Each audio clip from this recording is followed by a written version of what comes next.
കരളിന്റെ മോഹം വിരിയുന്നതെന്നാ കൽഭാഷ പൂക്കും സവിശേഷങ്ങളേതാ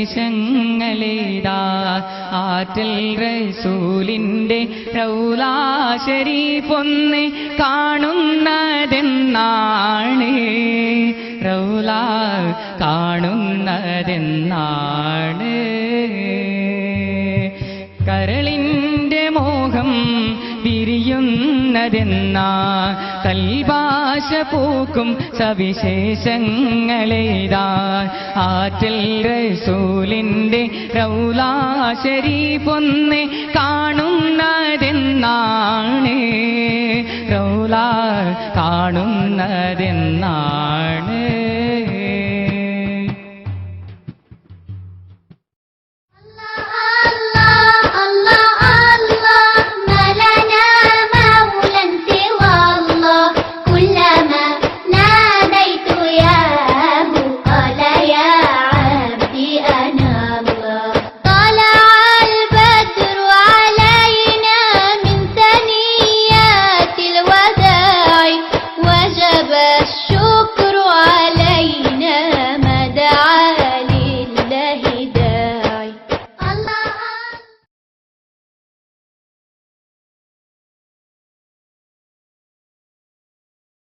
السلام عليكم ورحمة الله وبركاته.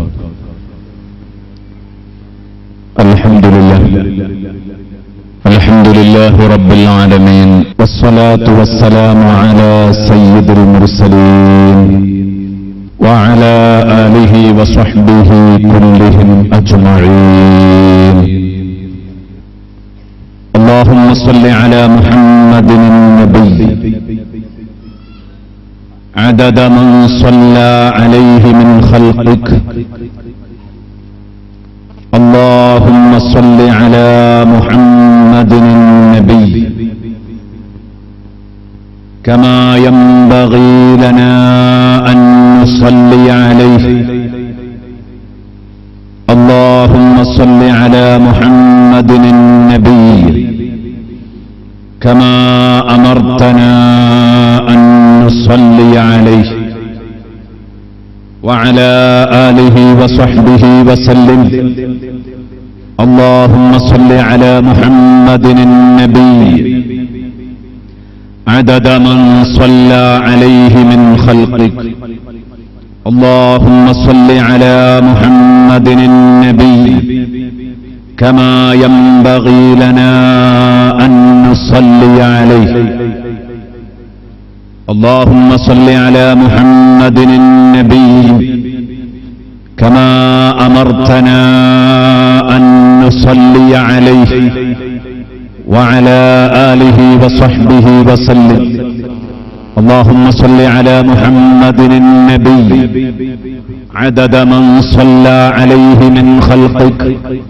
اللهم صل على محمد النبي كما ينبغي لنا أن نصلي عليه.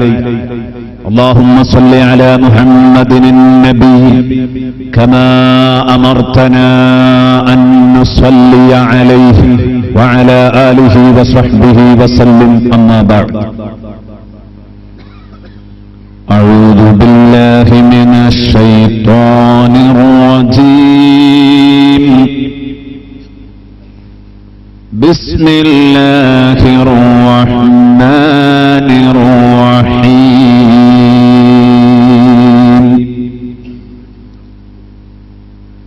الرجال قوامون على النساء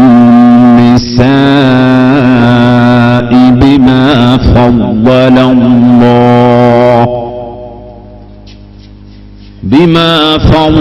الله بعضهم على بعض وبما أنفقوا من أموالهم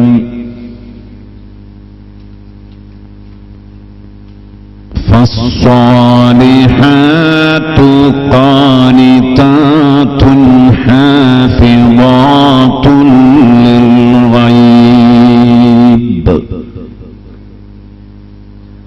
حافظات للغيب بما حفظ الله واللاتي تخافون نشوزهن فعظوهن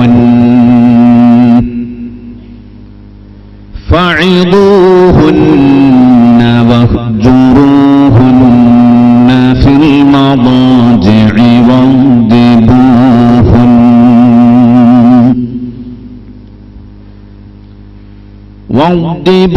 واضربوهن فإن طعنكم فلا تبغوا عليهن سبيلا إن الله كان عليا كبيرا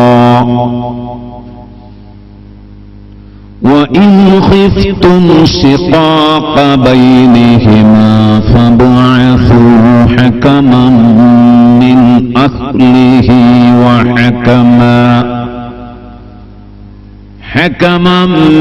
من أهله وحكما من أهلها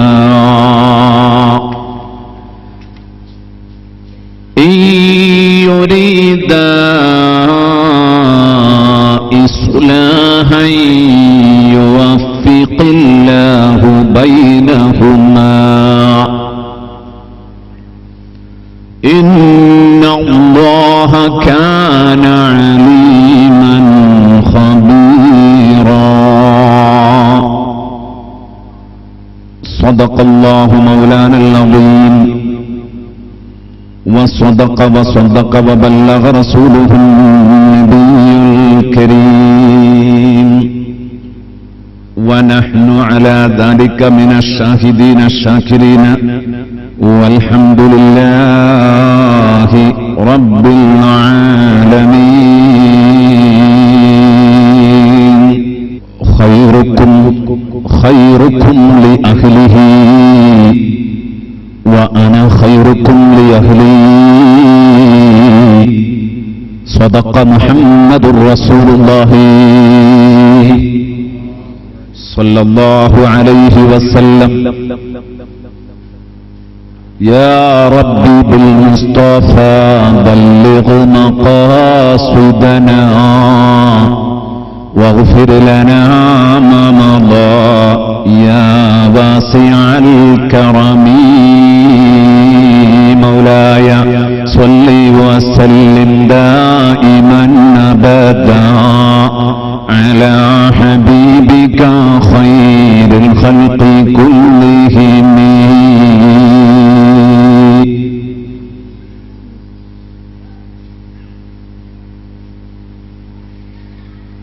وعلى أمة سيدنا ومولانا محمد اللهم صل وسلم وبارك عليه.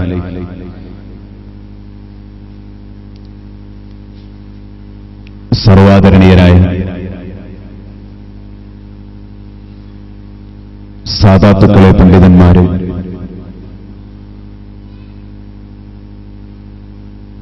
വിശേഷ ഈ സ്ഥാപനത്തിന്റെ അൽ-ഇർഷാദിന്റെ എല്ലാമായ ബഹുമാനപ്പെട്ട ഹുസൈൻ നൈബാരി, എന്റെ സദസ്സിൽ സന്നിഹിതരായി ഈ 3 ദിവസത്തെ പ്രഭാഷണത്തിന് കാതോർക്കുന്ന എന്റെ പ്രിയപ്പെട്ട സഹോദര സഹോദരിമാരെ, സാധാരണഗതിയിൽ 5 ദിനങ്ങളും ദശദിനങ്ങളുമൊക്കെയായി ഏതെങ്കിലുമൊക്കെ അധ്യായങ്ങളുടെ ചർച്ചയാണ് നാം സാധാരണ നടത്താറുള്ളത്. ഇന്ന് ഇവിടെ തുടക്കം കുറിക്കുന്നത് ഒരധ്യായത്തിന്റെ ചർച്ചയല്ല. സൂറത്തുൻ നൂറിൽ നമ്മുടെ ചർച്ചയുടെ ചില ഭാഗങ്ങൾ കടന്നു വരുന്നുണ്ടെന്ന് മാത്രമേ ഉള്ളൂ. അതാണ് നേരത്തെ ലഘുലേഖയിൽ കാണിച്ചതും സൂറത്തുൻ നൂർ ആദ്യാവസാനം ഒരിക്കലും ഇവിടെ വിശദീകരിക്കുന്നില്ല. അത് ഈ നാട്ടുകാരൊക്കെ വന്ന് എല്ലാവരും പങ്കെടുത്ത് നാം നടത്താറുള്ള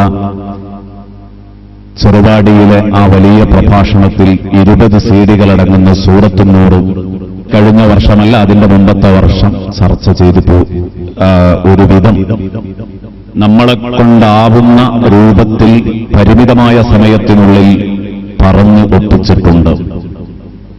ഇവിടെ 3 ദിവസവും 3 വിഷയങ്ങളെക്കുറിച്ചാണ് ചർച്ച.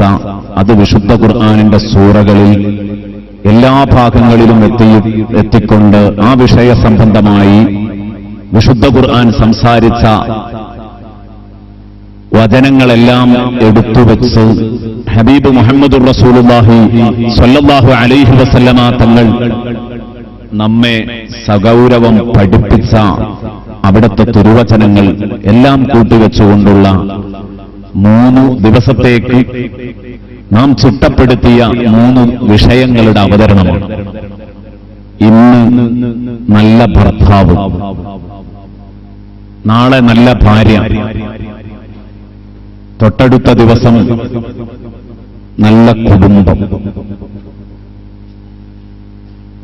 എന്ന് പറഞ്ഞാൽ നേരത്തെ ഉദ്ഘാടന ഭാഷണത്തിലും സ്വാഗത ഭാഷണത്തിലും എല്ലാം നിങ്ങൾ കേട്ടതുപോലെ ഒരു മനുഷ്യന്റെ സ്വപ്നങ്ങളിൽ ഏറ്റവും വലിയ സ്വപ്നം, ഒരു മനുഷ്യന്റെ സ്വപ്നങ്ങളിൽ ഏറ്റവും വലിയ സ്വപ്നം ഇതാണ് അവന്റെ കുടുംബം നന്നാവുക എന്ന് പറയുന്നത്. ആ കുടുംബം എന്ന് പറയുന്നത് ഭാര്യയും ഭർത്താവും മക്കളും അടങ്ങുന്ന ആ പട്ടികയാണ്. പിന്നെയും അത് നീണ്ടുപോകും, ദിവസങ്ങളില്ലാത്തതുകൊണ്ട് ചുരുക്കുകയാണ്. വളരെ പ്രധാനമായി നമുക്ക് ചർച്ച ചെയ്യാനുള്ളത് ആമുഖങ്ങളില്ലാതെ വിഷയത്തിലേക്ക് കടക്കുകയാണ്. നല്ല ഭർത്താവ്, ഈ വാക്ക് കേരളീയന്റെ പരിചയത്തിനനുസരിച്ച് പറഞ്ഞു എന്ന് മാത്രം. ഭർത്താവ് എന്ന പ്രയോഗം തന്നെ നമുക്ക് പ്രഭാഷണത്തിലേക്ക് കടന്നാൽ മനസ്സിലാകാൻ വേണ്ടി മാത്രം പറയുന്നു എന്ന് വെക്കുക. സത്യത്തിൽ വിശുദ്ധ ഖുർആനോ ഹദീസുകളോ ഭർത്താവ് എന്ന പ്രയോഗം തന്നെ ഖുർആനിലും ഹദീസിലുമില്ല. മറിച്ച് ഹദീസ്, വിശുദ്ധ ഖുർആൻ പഠിപ്പിക്കുന്ന പ്രയോഗങ്ങള്, ശബ്ദങ്ങള് ഇണയും തുണയുമാണ്. ഭാര്യയും ഭർത്താവും പരിശുദ്ധ ഇസ്ലാമിന്റെ വചനങ്ങളിൽ നമുക്ക് കാണാൻ പറ്റില്ല. മലയാള ഭാഷയിലെ ഭാര്യയും ഭർത്താവും. മറിച്ച് ഇണയും തുണയും, ഇതാണ് വിശുദ്ധ ഖുർആൻ നമ്മെ പഠിപ്പിക്കുന്ന ശബ്ദങ്ങളിലെല്ലാം, ഹദീസുകൾ പഠിപ്പിക്കുന്ന ശബ്ദങ്ങളിലെല്ലാം നമുക്ക് കാണാൻ കഴിയുന്നു.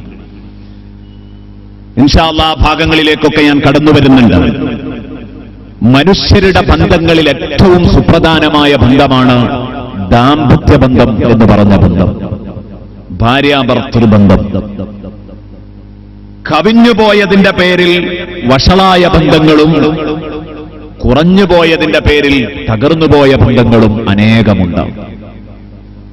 നോക്കിയാൽ നമുക്ക് പരിശോധിച്ചാൽ അനേകം കാണാൻ കഴിയുമെന്നുള്ളതാണ് സത്യം. ഈ ബന്ധത്തിന്റെ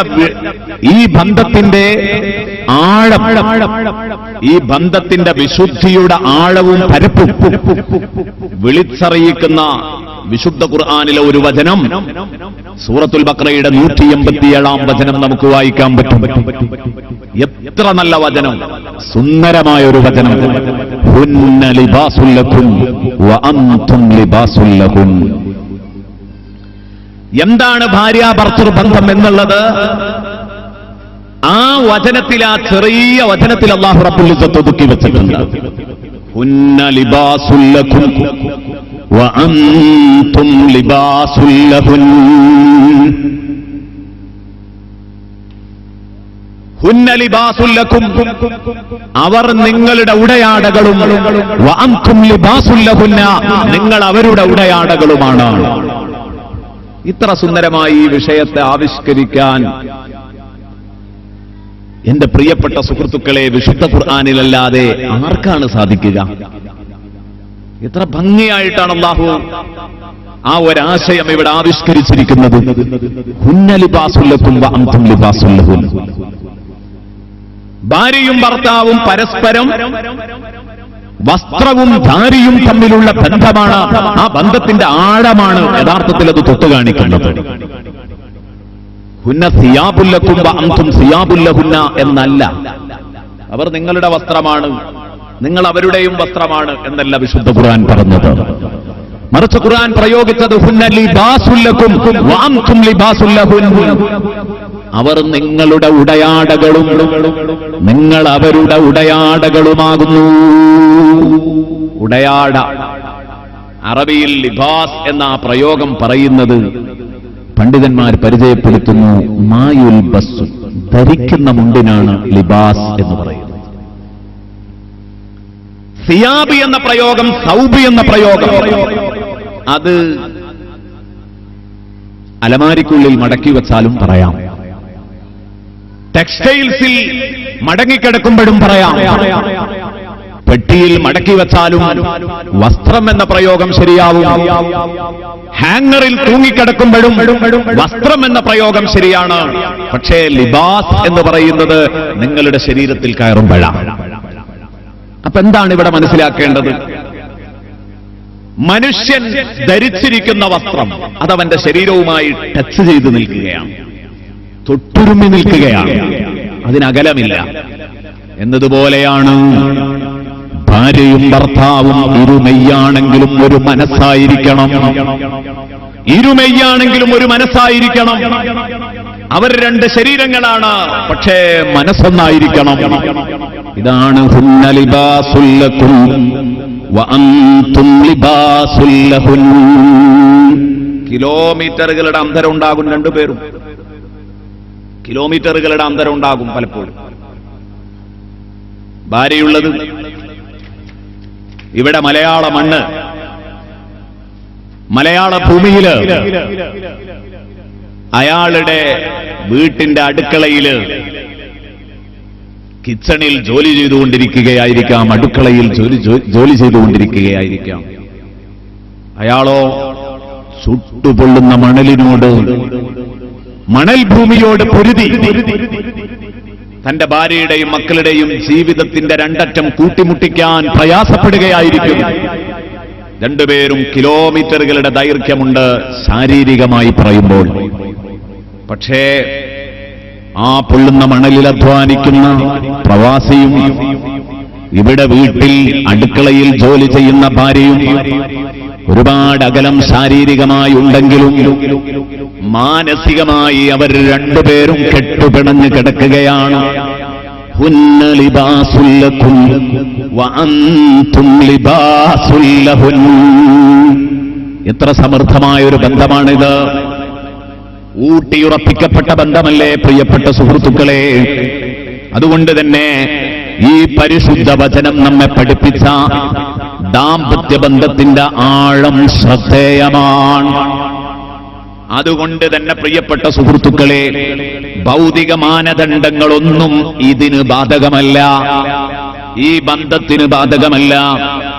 അവിടെയാണ് നമ്മൾ മനസ്സിലാക്കേണ്ടത്. ഗണിതശാസ്ത്രത്തിൽ ഒന്നും ചേർന്നാൽ രണ്ടാണ്. ഗണിതശാസ്ത്രത്തിൽ ഒന്നും ചേർന്നാൽ രണ്ടാണ്. ഇതെല്ലാവർക്കും അറിയാവുന്ന കാര്യമാണ്. ഒരു പത്തിരിയും മറ്റൊരു പത്തിരിയും അടുത്തു വെച്ചാൽ, ചേർത്തു വെച്ചാൽ അത് രണ്ടു പത്തിരിയാണ്. ആർക്കാ അറിയാത്തത്? ഒരു കോയിനും മറ്റൊരു കോയിനും ചേർത്തു വെച്ചാൽ രണ്ട് കോയിനുകളാണ്. അറിയാത്തവരില്ല. ഗണിതശാസ്ത്രത്തിൽ ഒന്നും രണ്ടാണെങ്കിൽ ഒന്നും ചേർന്ന് രണ്ടാകുന്ന പ്രക്രിയയാണ് കാണുന്നതെങ്കിൽ വാസ്തവത്തിൽ ദാമ്പത്യ ബന്ധത്തിൽ ഭാര്യയും ഭർത്താവും വേണ്ട, നേരത്തെ പറഞ്ഞതുപോലെ ഇണയും തുണയും എന്ന ഈ ഒരു പ്രക്രിയയിൽ നമുക്ക് കാണാൻ പറ്റുന്നത്, ഇണയും തുണയും എന്ന് പറയുന്ന ഈ ഒരു സംരംഭത്തിൽ നമുക്ക് കാണാൻ പറ്റുന്ന പ്രക്രിയ ഒന്നും ചേർന്നാൽ രണ്ടല്ല, മറിച്ച് നമ്മെ പഠിപ്പിച്ചു ബേപ്പൂർ സുൽത്താൻ, മലയാളത്തിലെ എഴുത്തുകാരൻ, പ്രശസ്തനായ എഴുത്തുകാരൻ, സാഹിത്യകാരനായ വൈക്കം മുഹമ്മദ് ബഷീർ പഠിപ്പിച്ച ആ വാക്ക് തന്നെ കടമെടുത്ത് നമുക്ക് പറയാം. ബഷീറിന്റെ ഭാഷയിൽ പറഞ്ഞാൽ ഒന്നും ഭാര്യയും ഭർത്താവും ചേരുമ്പോൾ അത് ഇമ്മിണി വലിയ ഒന്നാണ് എന്ന് അദ്ദേഹം പറഞ്ഞെങ്കിൽ വളരെ കറക്റ്റാണ്. കാരണം എന്താണ് ബഷീർ അങ്ങനെ ചിന്തിക്കാൻ കാരണം? ഞാൻ നേരത്തെ പറഞ്ഞു, രണ്ട് പൊറാട്ട ചേരുമ്പോൾ ഒരു പൊറാട്ടയും മറ്റൊരു പൊറാട്ടയും ചേരുമ്പോൾ രണ്ട് പൊറാട്ടയാണ്. വിശന്നവനോട് ഒന്നും എത്രയാണെന്ന് ചോദിക്കുമ്പോൾ ഒരു പക്ഷേ ഉത്തരം തന്നെ രണ്ട് പൊറാട്ട എന്നായിരിക്കാം. ഒന്നും എത്രയാന്ന് ചോദിച്ചാൽ, വിശക്കുന്നവനോട് ചോദിച്ചാൽ രണ്ട് പൊറാട്ട എന്നായിരിക്കും ഒരു പക്ഷേ മറുപടി.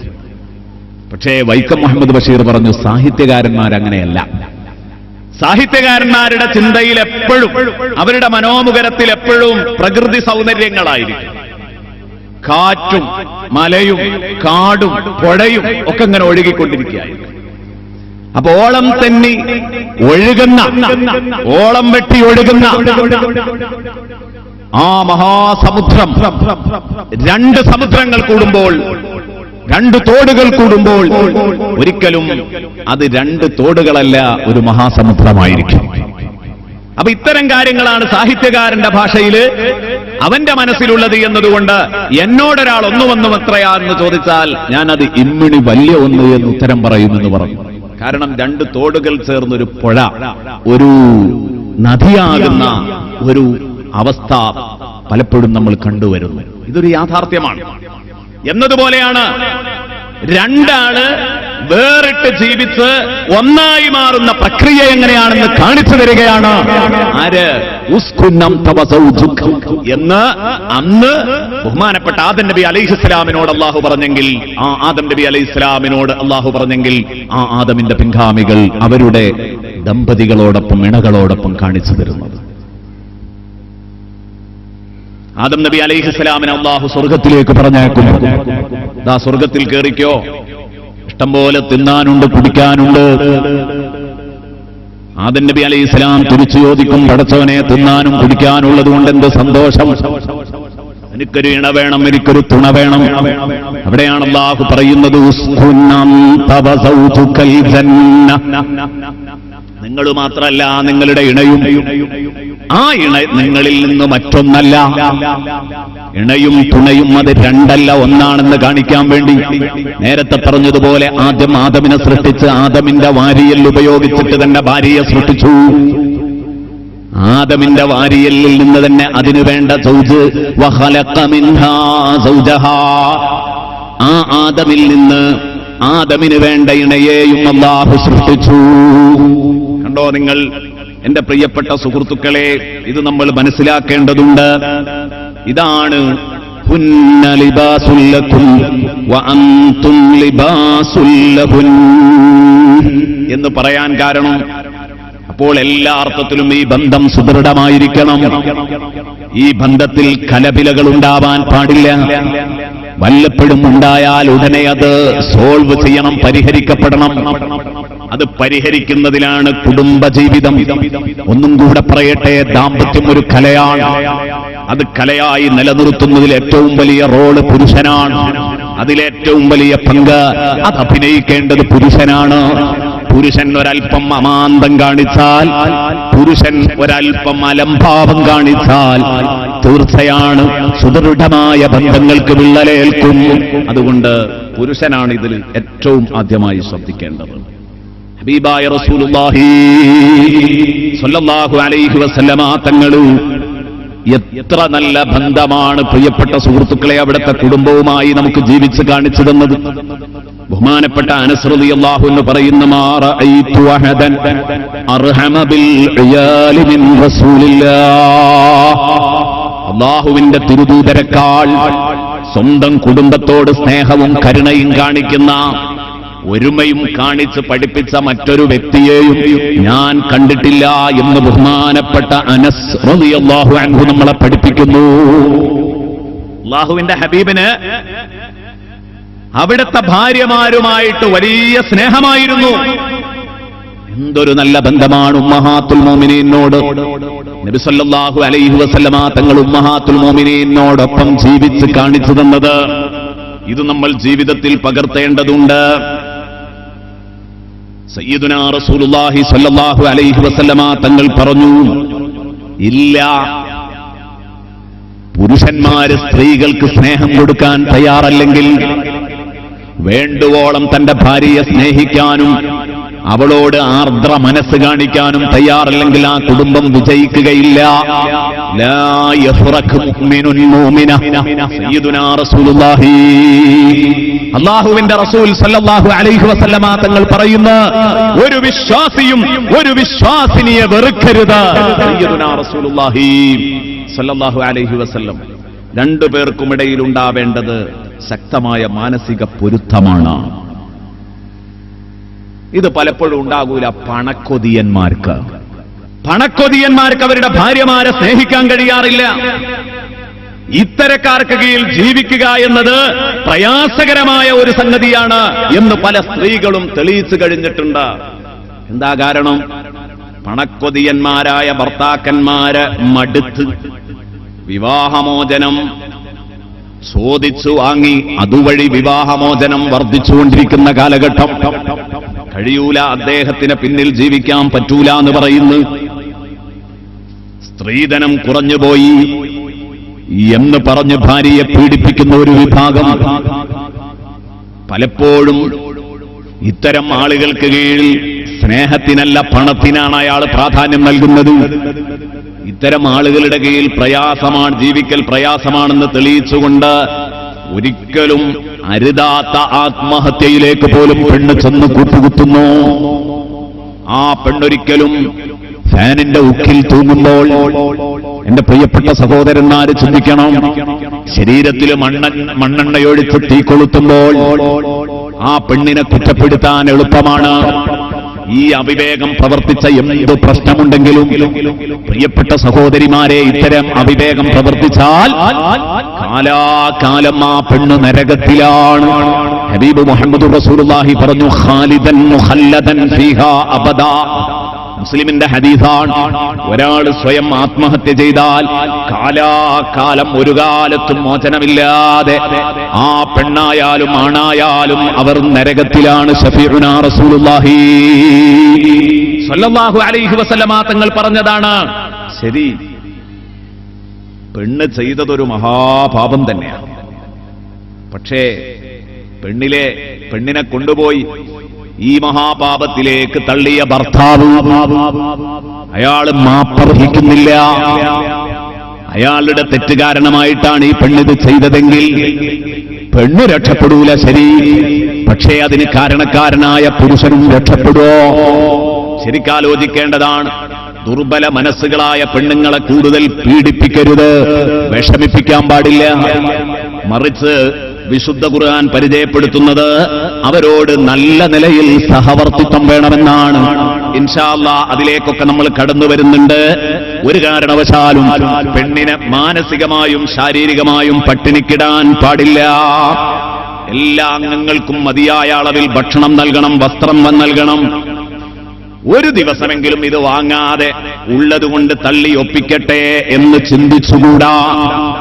ഭാരിച്ച കൂലിവേല പോലും സ്വന്തം വീട്ടിൽ ഭാര്യമാരെ കൊണ്ടെടുപ്പിക്കുന്നവരുണ്ട്. പുറം ജോലികൾ, കൂലിവേല പോലും വീട്ടുവേലകളെ പറ്റിയല്ല പറഞ്ഞത്. അതിനുപോലും ഭാര്യമാരെ ഇറക്കിയിട്ട് ലാഭം കൊയ്യണമെന്ന് ആലോചിക്കുന്നവരുണ്ട്.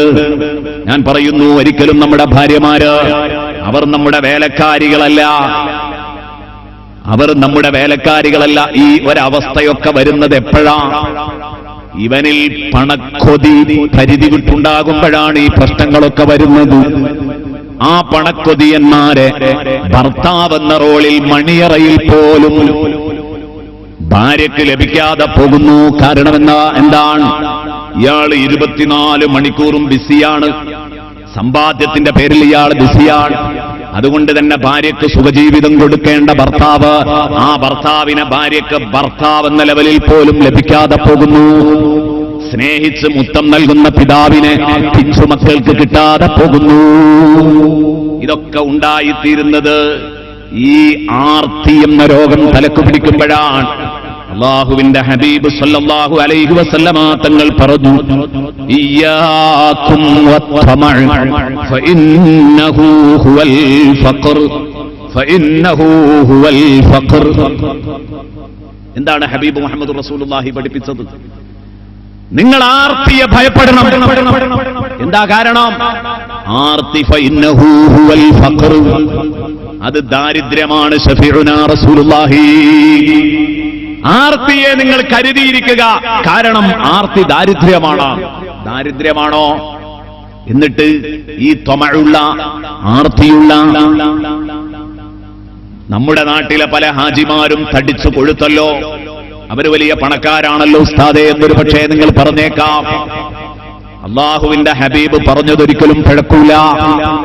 ഇയ്യാകും വത്തമഅ ഫഇന്നഹു ഹുവൽ ഫഖർ, ആർത്തിയെ സൂക്ഷിച്ചോ, ആർത്തി ദാരിദ്ര്യമാണ്. തീർച്ച സയ്യിദുനാ റസൂലി. എത്ര ശരിയാണത്, എത്ര ശരിയാണ്.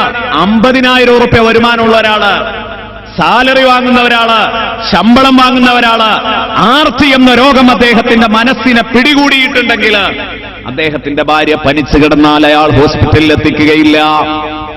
വീട്ടിൽ മതിയായ അളവിൽ വസ്ത്രമില്ല, ഭക്ഷണമില്ല, സാധനങ്ങൾ കൊണ്ടുവരണമെന്ന് പറഞ്ഞാൽ അയാൾ കൊണ്ടുവരൂല.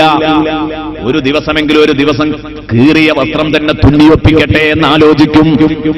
പലപ്പോഴും കുളിക്കടവിലും മറ്റും ചെന്ന് സോപ്പും എണ്ണയും അവൾ വായ്പ വാങ്ങിയിട്ടൊപ്പിക്കാൻ ശ്രമിക്കും. ആഘോഷങ്ങളും കല്യാണങ്ങളും സൽക്കാര ചടങ്ങുകളുമൊക്കെ വരുമ്പോൾ പലപ്പോഴും നല്ല ഡ്രസ്സുകളില്ലാത്തതിന്റെ പേരിൽ അതിൽ നിന്നൊക്കെ ഭർത്താവിന്റെ മാനം കാത്തവൾ സ്വയം ഒഴിഞ്ഞു നിൽക്കും. ഭർത്താവിന്റെ കയ്യിൽ പണമില്ലാത്തത് കൊണ്ടാണോ? അല്ല, പണം പൂത്തു നിൽക്കുകയാണ്, പെട്ടിയിൽ പൂത്തു കിടക്കുകയാണ്. പക്ഷേ ഇയാളിലുള്ള ആ ധനത്തോടുള്ള ആർത്തി അത് ചെലവഴിക്കാൻ ഇയാൾക്ക് തടസ്സമാകുന്നു. ഇയാളുടെ ചെലവഴിക്കുന്ന വഴിയിൽ ഇയാളെ അത് തടസ്സപ്പെടുത്തുന്നു, ഇയാളുടെ ആർത്തി തടസ്സപ്പെടുത്തുന്നു. രോഗിണിയായി കിടക്കുന്ന ഭാര്യ, പനിച്ചു കിടക്കുന്ന ഭാര്യയെടുത്ത് ഹോസ്പിറ്റലിൽ എത്തിച്ചാൽ ഡോക്ടർക്കൊരു 100 രൂപ ഫീസ്, മരുന്നിനൊരു 100 കൂടെ ആകുമ്പോ 200 ചെലവാകുമെന്ന് പേടിച്ച് അയാൾ ഒരു ദിവസവും കൂടെ ചുക്കുവെള്ളം കുടിച്ചു നോക്ക് എന്ന് പറയുമ്പോ അപ്പുറത്ത് 50 രൂപ ഒപ്പിച്ച, അല്ലെങ്കിൽ കേവലം 100 രൂപ മാത്രം ഒപ്പിക്കുന്ന വേലക്കാരൻ, കൂലിക്കാരൻ, കൂലിപ്പണിക്കാരൻ, ആ പണിക്കാരൻ ഭാര്യ എനിക്ക് സുഖമില്ല എന്ന് കേൾക്കുമ്പോഴേ കോട്ടോ വിളിച്ച് ഹോസ്പിറ്റലിൽ എത്തിച്ച് വേണ്ട ചികിത്സകൾ നൽകി. അപ്പോഴാണ് അയൽക്കാരിയായ ഈ ധനാഢ്യന്റെ ഭാര്യ ആലോചിക്കുക, ആ പച്ചപ്പാവത്തിന്റെ ഭാര്യയായിരുന്നെങ്കിൽ സ്നേഹം ലഭിക്കുമായിരുന്നു, പരിഗണന ലഭിക്കുമായിരുന്നു. എന്താണ് ഈ ആയിരങ്ങൾ ഉണ്ടായിട്ട്, ലക്ഷങ്ങൾ ഉണ്ടായിട്ട് കാര്യമുണ്ടോ? അക്കൗണ്ടിലുണ്ട്, ഇയാൾക്ക് സമ്പാദ്യമുണ്ട്. പക്ഷേ ഇയാൾ ഭാര്യയെ നോക്കൂല, മക്കളെ നോക്കൂല. ഇതെന്തിനാ? കഫംപുടയിൽ കെട്ടിപ്പൊതിഞ്ഞു കൊണ്ടുപോകോ? ഇല്ല. ഇയ്യാകും വത്തമഅ ഫഇന്നഹു ഹുവൽ ഫഖർ. പണം ജീവിക്കാനാണ്, ജീവിക്കുന്നില്ലെങ്കിൽ പിന്നെ എന്തിനാ പണം? കഫംപുടയിൽ കെട്ടിപ്പൊതിഞ്ഞു കൊണ്ടുപോകൂല. അതാ നബി തങ്ങൾ പറഞ്ഞത്, ആർത്തിയെ സൂക്ഷിക്കണം. ആർത്തിയുള്ള കാലത്തോളം അവൻ മര്യാദക്ക് തുണിയുടുക്കൂല, മര്യാദക്ക് കുപ്പായമിടൂല, നല്ല ഡ്രസ്സ് ധരിക്കുകയില്ല, നല്ല വാഹനമുണ്ടാവില്ല, മെച്ചപ്പെട്ട വീടുകൾ ഉണ്ടാവില്ല, തരക്കേടില്ലാത്ത വീടുകള്. ഓരോരുത്തരുടെ സാഹചര്യങ്ങൾക്കനുസരിച്ചുള്ള വീട്, വസ്ത്രം, ഇതൊക്കെ വേണമല്ലോ. വിശുദ്ധ ഖുർആൻ വിശുദ്ധ ഇസ്ലാം പഠിപ്പിച്ചതല്ലേ? അതൊന്നും ചെയ്യൂല. എന്ത് ചെയ്യും? ഈ അറുക്കീസൻ മുറുക്കി പിടിക്കും, ഒന്നും കൊടുക്കൂല. ഈ പെണ്ണിനെയും കുട്ടികളെയും കഷ്ടപ്പെടുത്തും. അപ്പോ ഇയാളെക്കാൾ നല്ലത് 100 രൂപ കഷ്ടിച്ച് ദിവസം ഒപ്പിക്കുന്നവന്റെ വീട്ടിലെ ജീവിതമായിരിക്കും. അതാണ് ഫഇന്നഹു ഹുവൽ ഫഖർ. ഇത് കുറെ അട്ടിവെച്ചതുകൊണ്ട് എന്ത്? ജീവിക്കണ്ടേ? അയാളുടെ ജീവിതം കണ്ടാൽ, അയാളുടെ ഭാര്യയുടെ ജീവിതം കണ്ടാൽ, അയാളുടെ മക്കളുടെ ജീവിത ശൈലി കണ്ടാൽ ഒരു ദരിദ്രനാരായണന്റെ ജീവിതത്തെക്കാൾ താഴെയായിരിക്കും അവരുടെ ജീവിതം. ഇതാണ് സയ്യിദുനാ റസൂലുള്ളാഹി പഠിപ്പിച്ചത്. ഇയ്യാകും വത്തമഅ ഫഇന്നഹു ഹുവൽ ഫഖർ. ദാരിദ്ര്യത്തെ ഭയപ്പെടണം. കാരണം അത് ഫഖറാണ്, അത് ദാരിദ്ര്യമാണ്. സയ്യിദുനാ റസൂലുള്ളാഹി സ്വല്ലല്ലാഹു അലൈഹി വസല്ലമ തങ്ങൾ, ഒരു മനുഷ്യൻ അല്ലാഹുവിന്റെ റസൂലിന്റെ സദസ്സിലേക്ക് കയറി വരുന്നു. ആ മനുഷ്യന്റെ കാലിൽ ചെരുപ്പില്ല. അല്ലാഹുവിന്റെ റസൂല് ചോദിച്ചു, എന്താ ഈ സാധുവിന് ഒരു ചെരുപ്പില്ലല്ലോ ഈ ഉപ്പാക്ക്? നമ്മളെല്ലാവരും കൂടെ സഹകരിച്ച് അദ്ദേഹത്തിന് ഒരു ചെരുപ്പ് വാങ്ങിക്കൊടുക്കല്ലേ? അപ്പോഴാണ് സദസ്സിൽ നിന്ന് പ്രതികരണം, നബിയേ വേണ്ട വേണ്ട, അയാൾ വലിയ ധനാഢ്യനാണ്, സമ്പന്നനാണ്, പിന്നെന്താ അയാൾ ചെരുപ്പിടാത്തത്? ഇസ്രാഫായി പോകുമെന്ന് പേടിച്ചിട്ടാണ് നബിയെ ചെരുപ്പിടാത്തത്. അമിതായി പോകുമെന്ന് പേടിച്ചിട്ടാണ്, ധൂർത്താകുമെന്ന് പേടിച്ചിട്ടാണ്. സല്ലല്ലാഹു അലൈഹി വസല്ലമ തങ്ങൾ പറയുന്നു, ഇതാർത്തിയാണ്. ആർത്തിയുള്ളവർ ചെരുപ്പിടൂല, ആർത്തിയുള്ളവർ കുപ്പായമിടൂല. അവരിങ്ങനെ അങ്ങനെ ഇറുക്കി പിടിക്കും. ഈ രോഗം നിങ്ങളെ പിടികൂടാൻ പാടില്ല എന്ന് സയ്യിദുനാ റസൂലുള്ളാഹി പറഞ്ഞിട്ട് അല്ലാഹുവിന്റെ റസൂൽ പറയുന്ന, ഇന്നല്ലാഹ യുഹിബ്ബു അൻ യറാ മിൻ അബ്ദിഹി അസറ നിഅമിഹി അലൈഹി. അല്ലാഹു റബ്ബുൽ ഇസ്സത്ത് തന്റെ അടിമക്ക് ചെയ്തു കൊടുത്തിരിക്കുന്ന അനുഗ്രഹങ്ങളുടെ പ്രതിഫലനങ്ങൾ തന്റെ അടിമയിൽ നിഴലിച്ച് കാണാൻ ഇഷ്ടപ്പെടുന്നവനാണ് അല്ലാഹു. അതിനനുസരിച്ചുള്ള ജീവിത ശൈലി അയാൾക്കുണ്ടായിരിക്കണം. ഹബീബ് മുഹമ്മദുർ റസൂലുള്ളാഹി സ്വല്ലല്ലാഹു അലൈഹി വസല്ലം. ഇപ്പോ അങ്ങനെയുള്ള ആളുകളൊക്കെ വളരെ കുറവാണ്. പഴയ കാലത്തുണ്ടായിരുന്നു നല്ല നല്ല ആജ്യന്മാരും നല്ല നല്ല പണക്കാരും കുപ്പായിടൂല, കുപ്പായിടാതെ പള്ളിയിൽ കിടക്കം വരിക, അങ്ങനെയൊക്കെയുള്ള ഒരു കാലഘട്ടം ഉണ്ടായിരുന്നു. അപ്പൊ അതൊക്കെ ഒരുപാട് മാറിയിട്ടുണ്ട്. ഏതായാലും ഭാര്യയെയും മക്കളെയും നോക്കുന്നിടത്ത് പിശുക്ക് കാണിക്കാൻ പറ്റില്ല. ദൂർത്തടിക്കണം എന്നല്ലോ ഈ പറഞ്ഞത്. ഖുർആൻ ചെലവഴിക്കേണ്ടത് എങ്ങനെയാണെന്ന് ഖുർആൻ പഠിപ്പിച്ചിട്ടുണ്ട്. لينفقوا سعة من سعته ومن قدر عليه رزقه فلينفق مما آتاه الله. ഏറ്റവും നല്ല അധ്യാപനമാണ്, എവിടെയും വെച്ചു കൊടുക്കാവുന്ന അധ്യാപനമാണ്. ലിയുൻഫിഖു സഅത്തിൻ മിൻ സഅതി. സൂറത്തു തലാഖിൽ അല്ലാഹു പറയുന്നുണ്ട്, ലിയുൻഫിഖു സഅത്തിൻ മിൻ സഅതി. ആശ്വാസമുള്ളവൻ അവന്റെ ആശ്വാസത്തിനനുസരിച്ച് ചെലവഴിക്കട്ടെ. ലിയുൻഫിഖു സഅത്തിൻ മിൻ സഅതിഹി. വലിയ ഒരു മുതലാളി ഭാര്യക്കും മക്കൾക്കും ചെലവ് കൊടുക്കേണ്ടത് എങ്ങനെയല്ല? 100 രൂപ കഷ്ടിച്ചൊപ്പിക്കുന്ന സാധുവിനെ പോലെയല്ല.